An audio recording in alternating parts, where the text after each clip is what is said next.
Pernahkah Anda mendengar kisah seorang wanita yang menikahi pria lebih dari satu orang atau poliandri? Ya, mungkin Anda ingat dengan epos Mahabharata, yakni cerita Drupadi dan Arjuna, di mana Drupadi menikahi 5 pria sekaligus, yakni Yudhistira, Arjuna, Bima, dan si kembar Nakula dan Sadewa. Jika dalam kisah ini Drupadi terluka dengan pernikahannya, lain ceritanya dengan wanita yang tinggal di dekat kota Dehradun, negara bagian utara India, bernama Raju Verma. Perempuan berusia 24 tahun ini menikahi 5 pria sekaligus. Anehnya, semua laki-laki tersebut masih bersaudara atau berstatus saudara kandung. Verma mengaku bahagia dengan pernikahannya tersebut karena bisa disayangi banyak pria. Diceritakan dalam kesehariannya, dia bersama 5 suaminya tersebut tidur dalam kamar dan alas tidur yang sama, juga selimut yang sama. Tiap malam semua suaminya bergiliran berhubungan intim dengannya dalam satu tempat tidur. Ketika akhirnya dia melahirkan anak laki-laki, Verma tidak tahu siapa ayah biologis dari anak itu. Dia mengatakan, "Saya tidur dengan mereka secara bergantian. Saya tidak memiliki banyak tempat tidur. Kami hanya tidur di lantai dan berselimut." Mula-mula, Verma mengaku canggung. Namun setelah beberapa bulan, dia menjadi terbiasa. Dia bisa membagi kasih sayang terhadap kelimanya dengan porsi yang sama, artinya tidak mengunggulkan satu dari yang lain. Diceritakan awal mula Verma memiliki 5 orang suami saat dia akan menikah dengan pria bernama Gudu yang memiliki 4 saudara laki-laki, sebagaimana tradisi di desanya. Maka dia harus menikahi saudara dari pria pertama. Akhirnya, dia memutuskan menikahi Baiju, Sanram, Gopal, dan Dines. Verma menceritakan, ibunya juga melakukan hal yang sama, menikah dengan 3 saudara suaminya. Dalam tradisi itu, suami pertama merupakan suami resmi dari si wanita. Namun, suami pertama dilarang keras cemburu jika saudaranya juga menjadi suami untuk istrinya.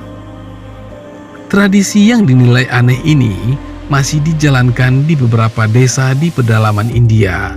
Di antaranya, suku yang menghuni Bukit Nilgiri di India Selatan, dan sudah dilakukan selama berabad-abad. Mereka menerapkan poliandri fraternal, atau para laki-laki bersaudara akan berbagi istri. Artinya, saat seorang perempuan menikahi seorang laki-laki, otomatis dia juga menikahi saudara-saudara suaminya.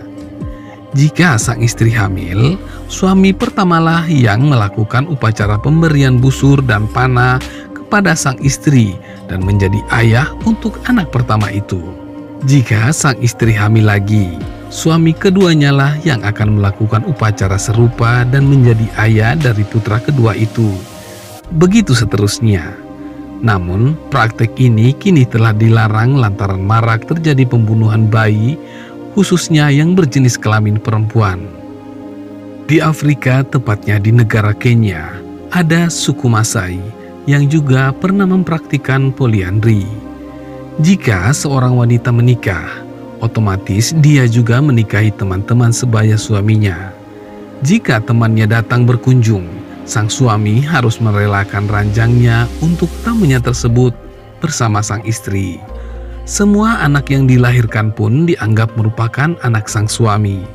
Namun, praktik ini kini sudah ditinggalkan. Perempuan di suku ini sekarang boleh memilih akan menemani tamu suaminya atau tidak. Ada juga suku Guanches di Kepulauan Kanari. Suku Guanches ini adalah penduduk asli Kepulauan Kanari di barat laut pesisir Afrika. Pada saat terjadi bencana kelaparan di abad ke-14 dan ke-15, banyak anak perempuan tewas sehingga terjadi ketimpangan jumlah penduduk.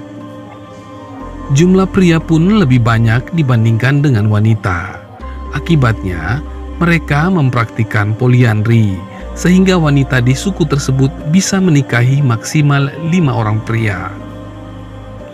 Kemudian ada suku Mosuo di daerah Cina. Suku Mosuo yang tinggal di tepi Danau Lugu, pegunungan Himalaya, mempraktikkan poliandri lewat tradisi nikah jalanan. Diceritakan pada zaman dahulu, wilayah itu sangatlah miskin. Saking miskinnya, mereka tak sanggup membentuk keluarga terpisah dari keluarga orang tuanya. Solusinya, para pria berjalan mengunjungi wanita dari rumah ke rumah pada malam hari. Jika sang wanita mengizinkan, maka sang pria boleh bermalam di sana. Artinya, wanita boleh memilih dan berganti pasangan sesuka hatinya. Namun bukan berarti wanita suku Mosuo bermoral rendah. Menganut prinsip matrilineal, tradisi pernikahan itu justru dianggap tak merugikan wanita.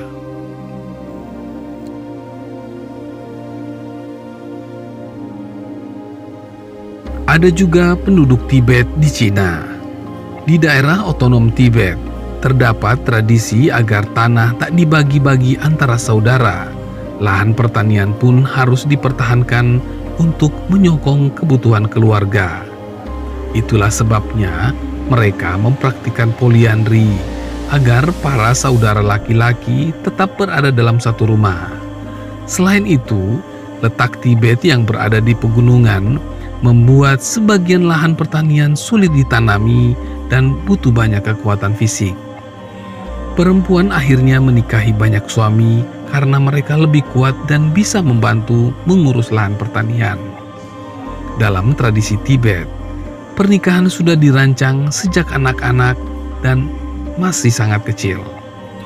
Dalam rumah tangga poliandri, saudara tertua menjadi kepala rumah tangga. Sementara itu, saudara laki-laki lainnya berbagi pekerjaan secara adil. Tetapi mereka semua punya hak yang sama untuk berhubungan intim dengan sang istri. Sang istri juga harus memperlakukan mereka dengan adil. Semua anak juga diperlakukan sama dan semua ayah tak boleh menunjukkan anak mana yang akan mereka sayangi. Bahkan meskipun mereka tahu yang mana anak kandung mereka. Anak-anak pun harus menganggap semua paman sebagai ayah mereka. Namun, mereka biasanya hanya akan memanggil ayah pada suami tertua yang masih hidup. Namun seiring berjalannya waktu, poliandri makin ditinggalkan, tetapi masih dipraktikkan di daerah-daerah terpencil Tibet. Meski poliandri masih menjadi kontroversi, setiap tradisi dan budaya haruslah tetap dihormati.